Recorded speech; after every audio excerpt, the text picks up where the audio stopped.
আসসালামু আলাইকুম। হিন্দুবাদের প্রতি নমস্কার, অন্যান্য জাতির প্রতি রইল আন্তরিক ধন্যবাদ। এবং দেশ ও দেশের বাইরে থেকে যারা আমাকে কমেন্ট করেছেন যে গুরুজি মক্কেল চালানি করে যে কোনো নরনারীকে নিজের কাছে হাজির করা, তা আজকে আপনাদের মাঝে আমি মক্কেল চালানি করে যে কোনো নরনারীকে নিজের কাছে হাজির করা একটি নকশা আপনাদের মাঝে উন্মুক্ত করে দেব। আর এক ব্যক্তি আমাকে কমেন্ট করেছেন যে গুরুজি আপনি মধু দিয়ে কি কায়দায় চালানি করেন, মন্ত্রটা দেন। তবে মধু দিয়ে যত দূর দূরান্ত হোক না কেন, মধু দিয়ে চালানি করলে কাজ হবে।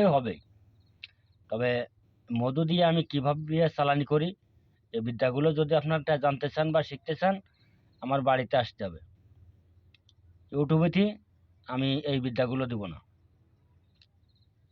এই বিদ্যাগুলো নিতে গেলে মধু দিয়ে চালানি করে স্বামী স্ত্রী মিল করা যাবে, প্রেমিক প্রেমিকা মিল করা যাবে অতি সহজে। তা এই বিদ্যাগুলো যারা আমাকে কমেন্ট করেছেন যে গুরুজি আপনি মধু দিয়ে কি কায়দায় চালানি করেন, এই বিদ্যাটা দেন। এই বিদ্যা দিয়ে যদি আপনারা কাজ করতে চান দেশ ও দেশের বাইরে, তবে যারা দেশে আছে আমার বাড়িতে আসতে হবে। আমার বাড়ি আসার ঠিকানা বাংলাদেশ খুলনা জেলা ডুমুরিয়া থানা 4 নম্বর খন্ড ইউনিয়ন। আপনারা আসবেন, আমি আপনাদের এই মধু চালানি করা বিদ্যা আপনাদের মাঝে উন্মুক্ত করে দেব।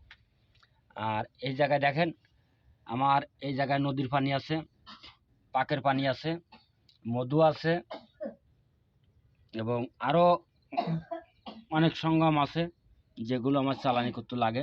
মোমবাতি আছে, আগরবাতি আছে, এগুলো দেখেন। এটা রুদ্রাক্ষর মালা, এটাই আমি জপ করি। আর এই জায়গায় আমি বসি, এই জায়গায় আমি বসি। তা আপনাদের মাঝে এই যে সেই নকশাটা আমি আপনাদের মাঝে দিচ্ছি, এটা হচ্ছে মক্কেল চালানি করে যে কোনো নরনারীকে নিজের কাছে হাজির করা। আপনারা দেখুন এবং শিখুন এবং করুন।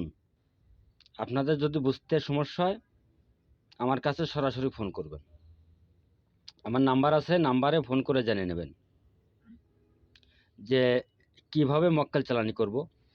তবে দেখেন, আপনারা যদি মেয়েকে আনতে চান তাহলে এই জায়গায় আগে মেয়ের নাম লিখবেন, তারপরে মেয়ের মার নাম লিখবেন। আর যে ছেলে আনবে সেই ছেলের পিতার নাম আগে লিখবে, তারপর ছেলের নাম লিখবে। এই দুই সাইডই লিখে বাকি কোন কোন জায়গায় রাখতে হবে এর নিয়ম আমার কাছে জানিয়ে নেবেন। আল্লাহ হাফেজ, ধন্যবাদ।